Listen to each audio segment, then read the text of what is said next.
FearnutZ, it's a show where two guys talk to you.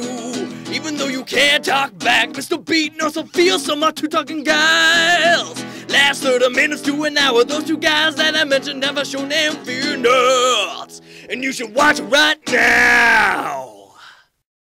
Hello, and welcome to this week's episode of the FearnutZ Hour, the best half-hour show on the internet. I'm Mr. FearnutZ, along with me always is Fearsome. What is on topic for today? Well, we're basically going to just cover some random shit.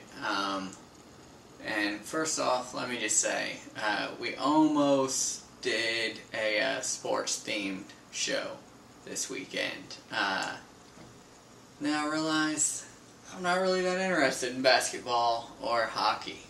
But that did bring us to another point with basketball, and that's that, well, I kind of hope the Pacers win, because it's my hometown team, even though, again, I don't really follow basketball much these days. I more fervently hope that the Lakers do not win. Yes. Just because it seems that Bryant and Artest are just having a douche-off. Well, first of all, not Ron Artest. Use his proper name. Meta World Peace. Yeah, and that's one of the big problems right there. I figure... I think I know exactly how that came about, actually. I was thinking about this, and I am almost positive I know how that came about. Him and his entourage or buddies were sitting around drunk, watching, like, Miss Universe or something. And they were like, oh, what do you hope to get out of this experience? She's like, oh, I hope to get world peace. And they were like, oh, dude, we should totally change our names to world peace. And then it's like, she wants us. And he's like, oh, I should totally do that, because that'd be funny to us, and everybody else will think I'm really deep, even though I'm a complete fucking tool. I think that's exactly what happened. Actually, I would respect him more if that was actually how it went down. I don't think it's how it went down. He's one of the biggest thugs to ever play the sport. He's constantly getting kicked out of games for illegal punches, elbows. I mean, even in Indiana, he punched a fan. That was ridiculous.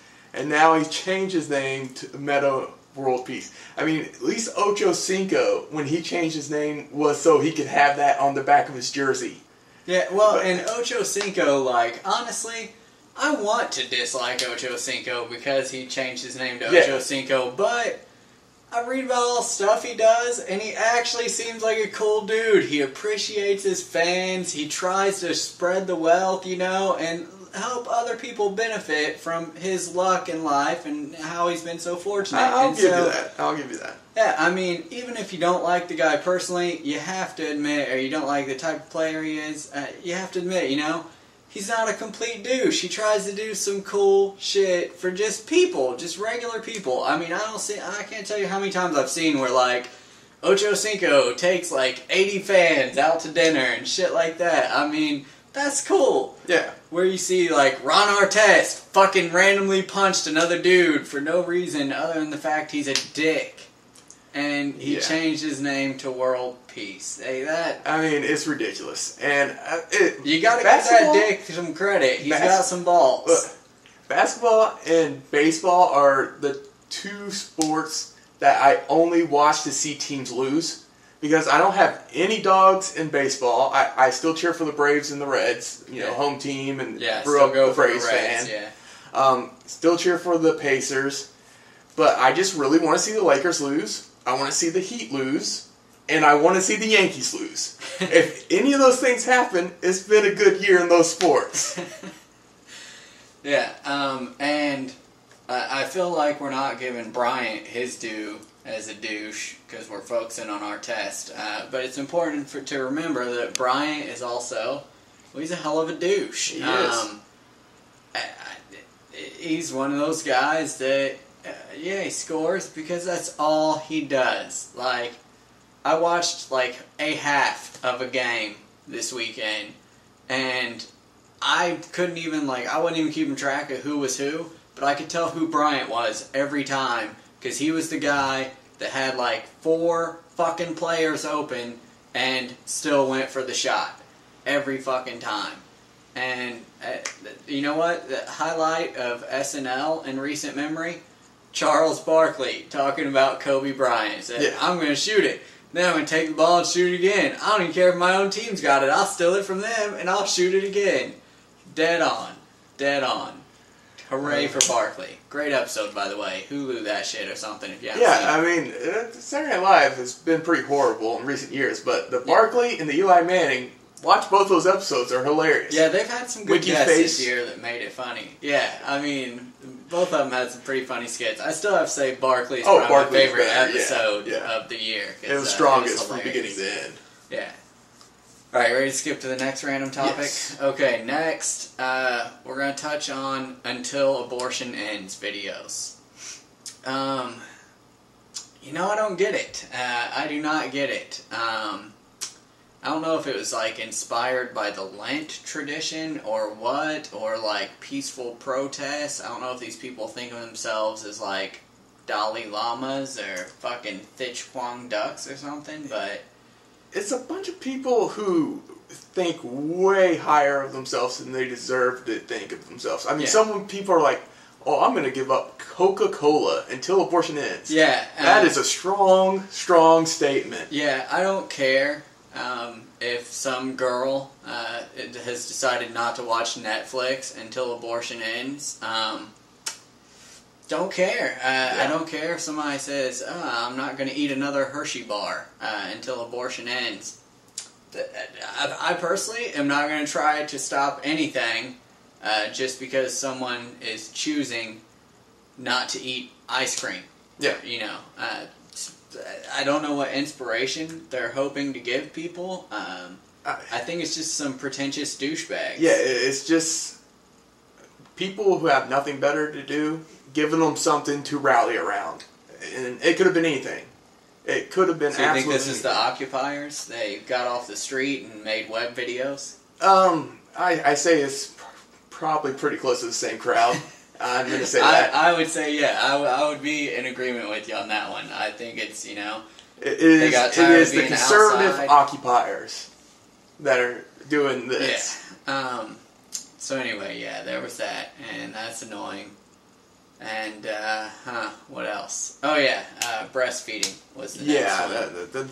A lot of hubbub over the Time magazine cover of a attractive woman breastfeeding her, like, 3-year-old. Yeah, and the 3-year-old, I mean, I gotta admit, the breastfeeding seems to be doing the buddy good. He looks like he's like 10. Yeah, he's a big kid. I thought that was just her boyfriend and she was a teacher. Like, I mean, he looks like he came from Steven's stock. The kid's so big. Yeah, I mean, he's a big-ass kid. But here's the thing.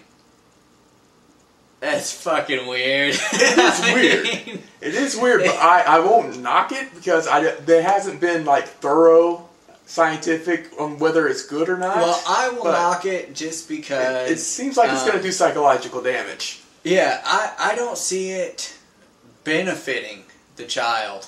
And again, I'm not a professional, I'm not a PhD or anything, so this doesn't really count for much. But I can tell you from personal experience, I've known a couple moms that were on this trend over the years, and what it generally comes down to isn't the benefit of the child, it's mothers fulfilling their need and their, like, emotional bond. It has nothing to do with the child. They don't even care that generally these kids are spoiled little fucking brats and, like, they're socially maladjusted, in my experience. And I've only known a handful of girls that do this, who I knew the girl and the child both. So I'm going from a fairly small sample pool here, but it's still usually a good indicator. I mean, you know? And it just comes down to women who are insecure and want to, like, fill that bond with their babies forever. And I mean, that's all well and good, but having your, like, fucking kid with stubble on his face and a full set of teeth and shit, asking you to whip out the titty in the middle of a restaurant, you can't get upset when people look at you like, what the fuck is wrong with these people? Because, you know what? There's something fucking wrong with you, alright? I'm sorry. Yeah. I told myself I was going to try and be more political on that one, that I wasn't going to rant like that, but to me, the kid comes first, and to me in that equation, the kid's not coming first. The mom is. Researching this topic, I watched some videos, and they try to show the kid, and it's like, well, the kid asked me for it. Well, that's because it's become their norm. I used to ask my parents to wipe my ass because they wiped my ass when I was a toddler.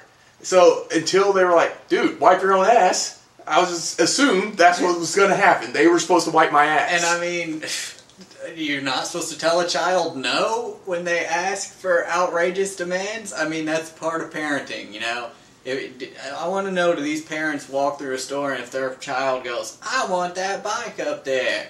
I don't care that I got 2 bikes at home. I want that fucking $1,000 bike. Do they just say, alright, well suck on my tit while I have somebody get it down for you? I mean, what the fuck, man? What the fuck? Alright. Anyway. Yeah. Okay. That was enough of a rant on that one. Alright, next one. Women are going to hate us once again. No. I think a very small segment of women are going to hate us for this, because I think most women at large are like, are you fucking kidding me? Because I mean, most women that I know, most regular women that breastfed at all, once the teeth start coming in, I think that's usually the indicator. Once they start biting down your nipple, that's usually an indicator to go ahead and get them on a bottle. Maybe even get them to start using a cup not too long after that, teach kids how to do things for themselves. Alright, moving on. Anyway, next thing, the Travolta masseuse gay rumors. Yeah. This has been getting some headlines lately, and all I have to say on this is, come on. I mean, come on. Is the guy who got famous for Grease, Saturday Night Fever, I mean, it's the guy who became famous by putting on tight clothes, hanging out with other dudes and dancing. First of all, Grease, there's nothing gay about Grease. Hey. Summer Lovin', that's a great song. I actually, I don't hate Grease. I'm not going to say I love it by any means. But, if I've known some girls, even some female family members that want to watch it or whatever, I'll sit there and watch it if I got nothing better to do. I'm not like, oh my god, it's so gay.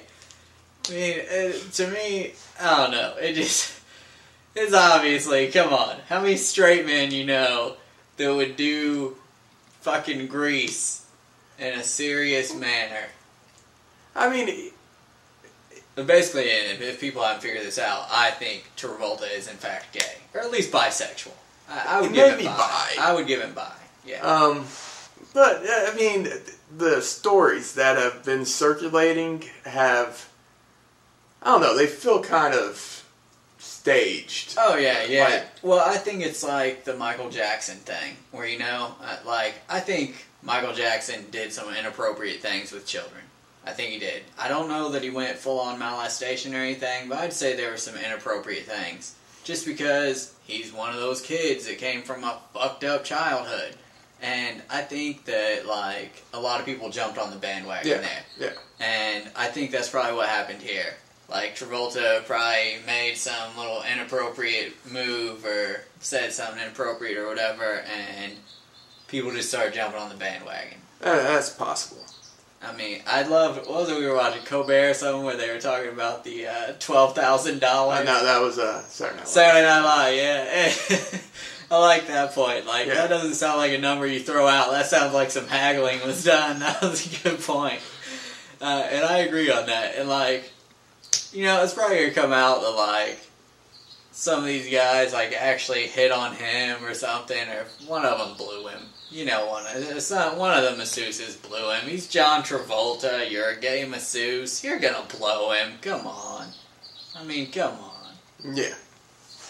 But anyway, do you have any more to add on that one? Nope. Alright, we were just gonna do a review about Dark Shadows, because we saw that in theaters. But I think we should also touch on Larry Crown. Oh, yeah. We saw that one on HBO or whatever. First, Dark Shadows. We'll get it right out the way, our rating. I would have gave it about a 5 out of 10.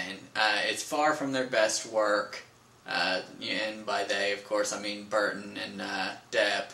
But I didn't think it was horrible. I did not care for it. I give it about a 3 out of 10, and it's the same formula that has been used by them repeatedly, and it's just not working for me. Like, I haven't enjoyed most of what they've done together. Right. And I think we should point out that I am a huge Edward Scissorhands fan, and I liked the new Charlie and the Chocolate Factory. You know, I've liked a lot of their work. He's on the opposite end of the spectrum. Not a Depp Burton fan. Yeah, I like some of what Burton does, not much. But I'm a huge Johnny Depp fan, except for when he's in the Burton movies. See, I still don't see how you didn't like Edward Scissorhands. That's one of my favorite movies of all time. Pretty boring. It was a pretty boring movie. Anyway, it was about subtlety and emotion and awkwardness, and it was just, I boring. thought it was really well done. But anyway, the problems with Dark Shadows, I think it can best be summed up. They tried to culminate the soap opera. They tried to keep the soap opera feel, even though you're not dealing with like fucking daily or weekly, hourly program. Yeah. So you can't have all these constant story arcs that you just touch on all these individual story arcs and continue them from week to week. And they tried to smash it down into a movie. And then they tried to make the movie a little longer than it really needed to be because they wanted to fit in all these different little side stories. And so you end up with a movie that's too long, or like mini-series or soap opera that's too short. It's one of those movies that tried to walk a very delicate line and didn't succeed. Yeah, it definitely had an identity crisis. It did not know what it wanted to be, and it tried to be a little bit of everything. I honestly think it missed, like, because it tried to be so much, it missed at everything. I kind of wish that Depp and Burton were smaller time, because I think if they had been like a smaller director and actor, they could have been talked into making this a mini-series, like Tin Man or something, you know? And I think it would have been great as that. I think it could have really worked. But instead, they tried to stick to the format they're used to and known for, and definite money material, and it didn't work. It didn't work at all. That being said, there were still a lot of great actors in it. You know, there was some funny stuff in it, and especially the sex scene. Yeah, that was amazing. Yeah. I loved that. There was some good stuff in there that made it watchable for me. But when I say 5 out of 10, that means that I enjoyed watching it for one time, and most likely will never watch it a second time. And when I say 3 out of 10, I mean I was pretty much bored and over it about halfway through. Yeah. And I could see that. I can understand where you're coming from on that, especially just like, if I weren't such a big Johnny Lee Miller and Michelle Pfeiffer fan, I love Johnny Lee Miller. I've said before, I'll say again, Eli Stone's one of my all-time favorite shows. Hackers is one of my all-time favorite movies. But he was such a douche in the movie. He played such a bad character. Yeah, but he played it well. He played it really well, but I hated him for it. Yeah. And the character that I actually disliked was Michelle Pfeiffer's character. I did not like her character. Yeah. She just didn't seem to do all that much. Yeah. It's just some slight manipulation, and that was it. It was just, they tried to fit in all these characters, and they didn't get a chance to really develop any of them. Yeah. Except for Johnny Depp. He was the only one. Exactly, yeah. Johnny Depp and the witch. Yeah. Those were even like the love interest, they didn't develop her at all. Yeah, she seemed really two-dimensional. But anyway, so yeah. Basically, to sum it up, wait for DVD. And if you're a Depp and Burton fan, you're probably going to buy it anyway. To everybody else, rent it at Redbox. Don't even rent it from Blockbuster or something where it's going to cost you $3 or $4. Rent it from Redbox and pay $1.50. Yeah. That being said, Larry Crown. Yeah, Larry Crown's one I saw the trailers for. Wasn't really interested in. Yeah, well, I've seen the trailers. I thought it didn't look bad, Yeah, it didn't but look still, bad, I wasn't excited about it. That's where I was. Yeah, I mean, it has Tom Hanks. It had, Cedric the Entertainer, who I actually enjoy in quite a few movies. He's hit or miss. With me. He is. But it had Julia Roberts. It had a pretty good cast. It had the dad from, Malcolm in the Middle, Breaking Bad. I can't ever think of the actor's name. Damn it, because he's always his dad. You hadn't have said that. Damn it, what is his name? That's going to be bothering me. Alright, go on. You got a pad. Look it up. But, it was a movie that kind of just went under the radar. But I have HBO now for Game of Thrones. And we got to see about 10 minutes of it before we went to see Dark Shadows. And the first 10 minutes was pretty enjoyable. Ryan Cranston. That's his name. And for the record, didn't even have to wait to pull it up. Remembered. Yeah. But, so we decided to watch it on HBO On Demand and watch it from the beginning. And great movie. Very entertaining. Yeah, it was really good. I mean, it was a lot funnier than I expected. It had more people that I didn't know about, like George Takei as the professor was great as the second professor. He was amazing. Wilder Valderrama, I do not like when he doesn't play Fez. It's like with him and Ashton Kutcher. If it's not Fez and Kelso, they're fucking horrible, typically. Yeah, that's how it usually tends to be. But I think this is Valderrama's Dude, Where's My Car? That was another one where I didn't hate Ashton Kutcher. And this one, I didn't hate Valderrama. I actually liked him. He was kind of charming and funny, and it was good. And I think charming's like a good description for the entire movie. It's just a charming, sweet, funny movie. It's something that if your girlfriend's not a heartless bitch, you could watch and you would enjoy together. Now, if your girlfriend's like a superficial, heartless bitch, don't watch this. Take her to see Dark Shadows just to punish her. Make her pay.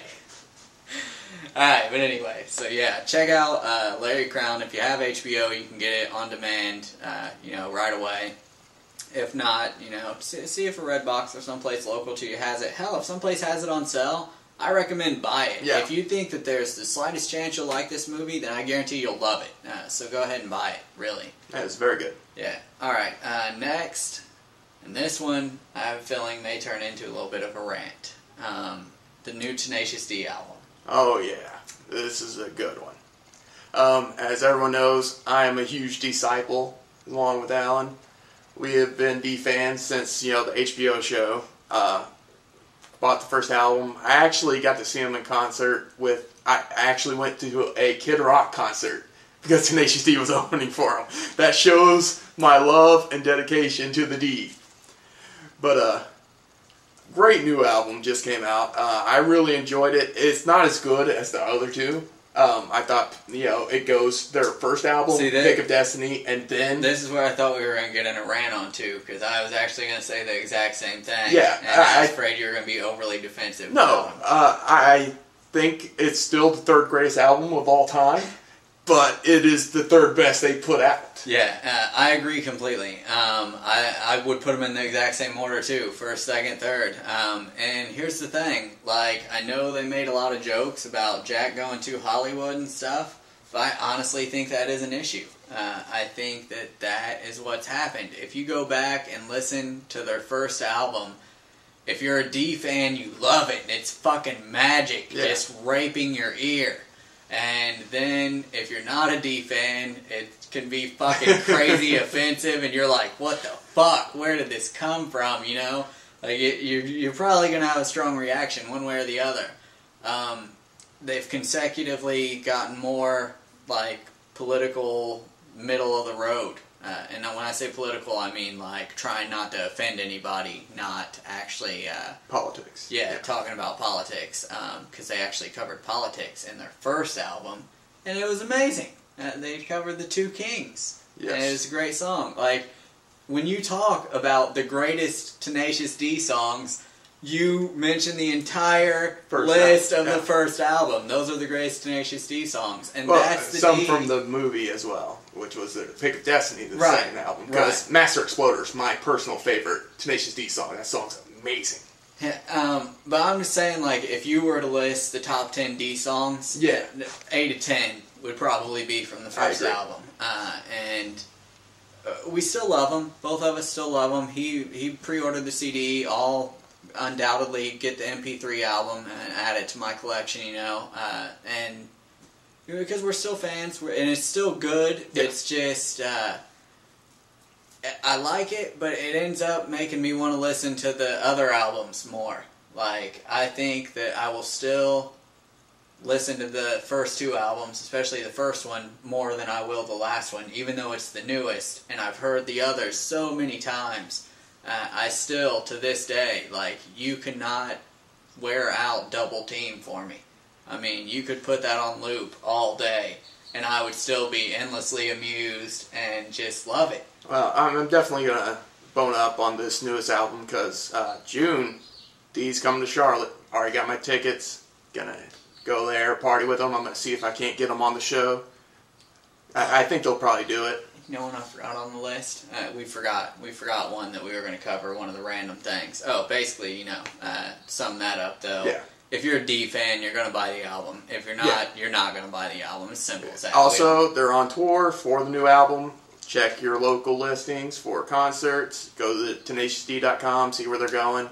If they're going anywhere near you, great show. Yes, we are going to go see them. And what are they playing? They're playing Charlotte at the Fillmore. Charlotte? Yeah. Yeah. All right. So anyway, one topic we forgot, which I'm probably going to regret broaching this because some people at work watch this show, but gay marriage. Oh, yeah. I feel like we have to touch on this because we now reside in North Carolina, and I did vote on the amendment proposition. I was one of the losing 39%. I think it was North Carolina. Go over. I'm sure people have heard the story, but all right. So what the vote was about was to actually place an amendment into the state constitution, making gay marriage illegal because the people who are conservative and fearful of gay marriage thought there may be a liberal judge at some point who would overwrite the illegalness that was already in the books of gay marriage. Yeah, they didn't want to make it just like a precedent or just any old law. They actually wanted to make it an amendment to the Constitution. And I think North Carolina had as much to do with pushing the president to get out of the gray area and choose a side as Biden did. Everybody wants to put it on Biden. I think the fact is North Carolina, with this amendment proposition, I think they forced his hand. Yeah. I think it played a big part, and I don't know why nobody's talking about that. It all seems to be getting put on Biden, and I don't understand that, because this was a big ballsy move, and the fact that it got backed, this is what pisses me off about the whole thing. This is my rant on it. It's not even, I'm not going to tell people to believe one way or the other. You know, everybody's aware of which way I swing on this. But here's my thing. If Facebook rants were votes, the vote would not have turned out the way it did. And so, people that rant about it on Facebook, shut the fuck up. You probably didn't vote. If you didn't fucking vote, then shut the fuck up. I mean, if you reside outside of North Carolina, obviously this isn't aimed at you. But if you vote in North Carolina and you're ranting and you did not vote, then you can't say anything. I mean, you can't spam the shit. You know, The thing that pisses me off most about Facebook ranters are the ones that go, well, I didn't vote because it wouldn't have changed anything. Yeah. But if you would have got you and all your friends who felt that way to vote, yes, it would have. Yeah, you have to vote. And I can say this: the quality of people that vote is disappointing, to say the least. When I went to place my vote, I was at the polling station, and the lady was like breaking down everything I could vote on and this and that, and I'm like, Miss, you don't need to waste your time doing this. She's like, oh, I gotta explain it. I'm like, I've already done the research. I know exactly what things I can vote on. I know who I'm voting for in each category or each little section. So, you know, just give me the ballot, tell me where to fill it out, and I'll fill it out. And she was fucking flabbergasted that I knew exactly what I would be voting on and had researched the candidates and options to decide which one I would choose, rather than just going, wah, wah, wah, as I color in fucking circles. And I'm like, that to me was fucking just insane. I was like speechless that everybody else needed this information from them. They needed them to tell them what they would and couldn't vote on, and I'm like, are you fucking kidding me? There's a great quote. Democracy only works with an informed voting base. And that's what's wrong with democracy, which is why on our political episode, which was like 2 or something, I said we need a voter competency test. This isn't an intelligence test. This is a test to see if you actually know shit about what you're saying you know something about, before we allow your opinion, completely uninformed opinion, to impact someone's informed opinion. And there's 2 worst parts of this for me. One, it took me less than an hour to do all the research I needed. Less than a fucking hour, I was able to find unbiased like reviews of the different people I could vote on and propositions. That's fucking nothing. You know, that's no time at all. I guarantee you wasted an hour somewhere the week before fucking polling that you could have used looking up who you'd be voting for. And 2, people were complaining about confusion of the proposition. If you fucking read the like fucking 2-sentence proposition at the fucking top of the ballot, it's clear which way is which. But people were complaining about the wording because they found it confusing. Those were people that were just skimming over and fucking coloring in a circle. It's not timed. You don't have a limit. Once you've been standing in the polling booth for 2 minutes, they don't say, okay, time's up, pencils down, move along, fuckstick. You have all fucking day. I mean, you can fucking hang out there. You can bring a fucking sack lunch if you want. Actually, I don't think they'd let you carry a bag or anything. Oh, yeah, no. It's ridiculous. Just so ridiculous. Alright, so we got one more thing to touch on. And that is the inevitable downfall of what is now known as G4 Tech TV. As many people know, I've been a ZD fan of the G4 when it was Tech TV, when it was ZDNet. A huge fan of Adam Sessler. I met the man several times. No, before we go into all this, though, we should explain for the people that haven't heard. Sessler left a couple weeks ago, left G4. Due to a contract dispute. Yeah, on bad terms. It was a contract dispute. And Kevin Pereira is leaving within a week. As soon as the E3 coverage is done next weekend, Kevin Pereira's gone. Yeah. And he seems to be a little more diplomatic about this, and it says there's no hard feelings or anything. It's just time for him to move on. To me, it smells a little fishy because so close after Sessler. Because both of these two are fixtures from the beginning, you know? I mean, these two are icons to geeks and nerds and just fans of G4 and video games. We were talking about them a couple month ago when we were talking about all the girls that had switched out alongside them, all the co-hosts. We were like, oh, thank God they still have Sessler and Kevin Pereira because, you know, they're the ones that hold it together anyway. Yeah. They're the ones that we tune in to see. And now they're gone, or about to be. I mean, this has been a very long and painful death because we had, like, ZDNet, which no one knew of, had no budget, but did great programming. You know, it was extended play at the time. Yeah. You know, Adam Sessler reviewing games, watched it every week. Really informative. Him and Kate Blantello at the time was his female co-host. Then it became Tech TV. They had a little more budget. You got to see stuff like Screensavers, live call-in show to actually fix problems on your computers. It was a tech channel. Yeah. And then it became G4. It got a bigger budget. And then it became shit. You had shows like Unscrewed with Martin Sargent, which was awesome. Quickly dying off. I think it became shit. I think it became more watered down. They Well, put a lot as soon as more they start trash putting- TV yeah, on, like trash TV. cops, Yeah. cheaters. They took off Screensavers and added in cheaters and cops. They took off Unscrewed with Martin Sargent and Nocturnal Emissions. You remember that? That show was friggin' awesome. I do remember. I really enjoyed it. Yeah. Of all of them that you just touched on, I think Martin Sargent was my personal favorite. Fantastic. But I did love Screensavers and Nocturnal Emissions both too. And the last two things that we watched on G4, three things is Kevin Pereira on Attack of the Show, Adam Sessler on fucking X-Play. I had to think of what name it was going by now. Because, I mean, we basically tuned in for them. Now, granted, we're not trying to take anything away from the co-hosts. We love Morgan Webb. I love Candace. And Sarah Underwood's really good. Olivia Munn, she was on, Laura Swisher was good, They have a lot of good co-hosts. But Sessler and Pereira were kind of the anchors.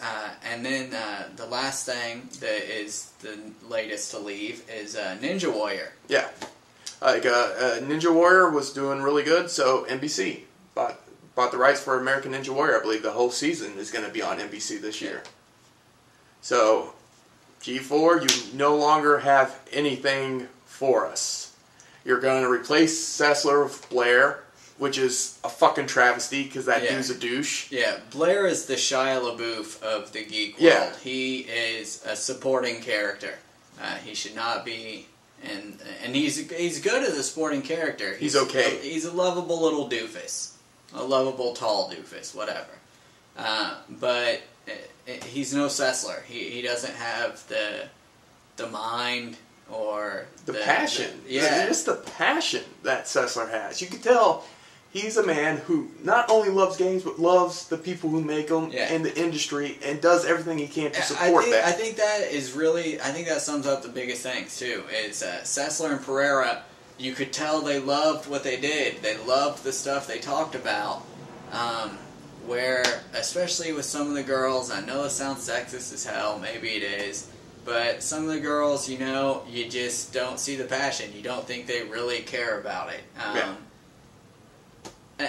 And it happens. Like, I love Sarah Underwood. She's one of my favorite co-hosts, of all time there. Absolutely love that girl. Candace, adorable, really funny, but they're not that big into technology. They're not that big into video games. They don't care. They don't log the hours that I guarantee you, when Sessler and Pereira go home, they talk to their buddies about video games and tech and movies and shit. They play the video games. They fucking buy the tech. They're the ones that actually, they do the show for guys like themselves. Yeah. And without that driving force, then what do you got? Like a couple days ago, I was watching it, and Pereira was like, they were talking, just banter. It was a Monday episode, and they were like, how's your weekend? He's like, well, my entire weekend on how well it was going was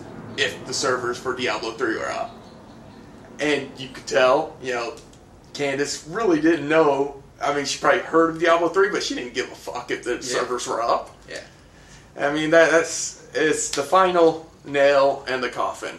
And as I said on the Facebook.com, it's pretty much dead. I wish Hardwick didn't have as much going on, because he's one person that I think they could pull in and I would still tune in, because he's another one that's passionate about nerdy, geeky things. Yeah. But he does the Talking Dead, he does the Nerdist channel, he's got all this other shit going on, so I don't think they could get him for it. And really... As much as I like Hardwick, he's no Pereira.